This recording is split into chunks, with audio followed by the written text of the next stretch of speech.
14 দফা দাবিতে বাঘমুন্ডি বিডিওর কাছে স্মারকলিপি ফরওয়ার্ড ব্লকের। বিভিন্ন জনস্বার্থমূলক 14 দফা দাবিকে সামনে রেখে বুধবার বাঘমুন্ডি ব্লক উন্নয়ন আধিকারিক তথা বিডিওর কাছে স্মারকলিপি জমা দিল সারা ভারত ফরওয়ার্ড ব্লক।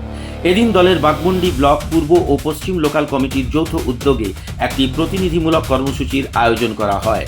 স্মারকলিপিতে অন্নপূর্ণা যোজনার প্রাপ্য অর্থ সমস্ত উপভোক্তা মহিলার হাতে দ্রুত পৌঁছে দেওয়া, স্মার্ট মিটার ব্যবস্থা বাতিল করা, সাধারণ মানুষের জন্য ন্যায্য মূল্যে বালি সরবরাহ নিশ্চিত করা সহ মোট 14 দফা দাবি উত্থাপন করা হয়। পাশাপাশি এলাকার বিভিন্ন জনসমস্যার দ্রুত সমাধানের জন্য প্রশাসনের হস্তক্ষেপেও দাবি করেন দলের প্রতিনিধিরা। এই কর্মসূচিতে উপস্থিত ছিলেন বাঘমুন্ডি ব্লক পূর্ব লোকাল কমিটির সম্পাদক পরিমল কুমার, পশ্চিম লোকাল কমিটির সম্পাদক দেবব্রত মুখার্জি, পশ্চিম লোকাল কমিটির সভাপতি সত্যেন কাপুর, গোপাল মাহাতো, মিহির কুইরি, জগবন্ধু কুমার, গৌরীশঙ্কর কুমার সহ অন্যান্য নেতৃত্ব ও কর্মীরা।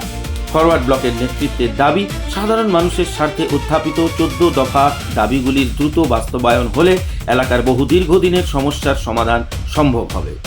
ব্যুরো রিপোর্ট, আমার পুরুলিয়া।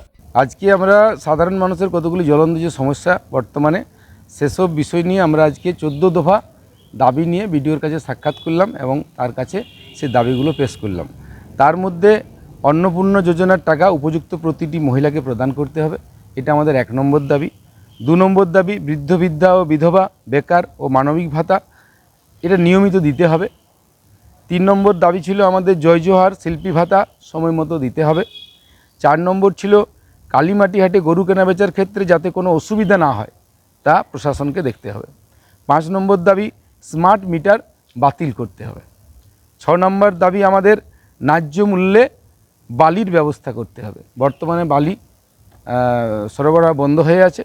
7 নম্বর দাবি, এলাকার হাসপাতালগুলিতে চিকিৎসা পরিষেবা উন্নত করতে হবে ও এক্সরে এবং ইউএসজি মেশিন বসাতে হবে।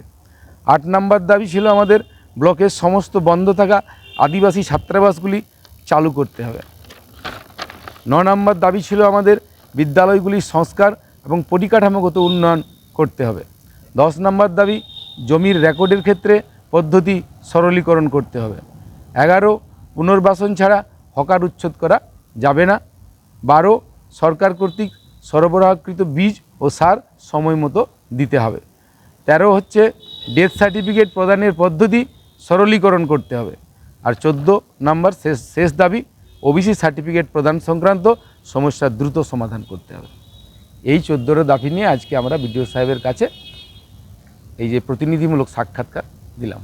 ঠিকঠাক গুরুত্বপূর্ণ। তারপরে কি আশ্বাস পেলেন প্রশাসনের কাছ থেকে? আমরা বিডিও সাহেবের কাছ থেকে আশ্বাস পেলাম যে ওনার দ্বারা যতগুলো সম্ভব উনি চেষ্টা করবেন এবং যেগুলো ওনার দ্বারা সম্ভব নয় সেগুলো উপর মহলে উনি পাঠাবেন। এটা আমাদের যে বাঘমুন্ডি পূর্ব এবং পশ্চিম লোকাল বাঘমুন্ডি ব্লক কমিটি, যেটা সেই ব্লক কমিটির নেতৃত্বে আজকের এই সাক্ষাৎকার ডেপুটেশন। আপনার পরিচয়? আমার পরিচয় পরিমল কুমার, আমি পূর্ব লোকাল কমিটির সম্পাদক।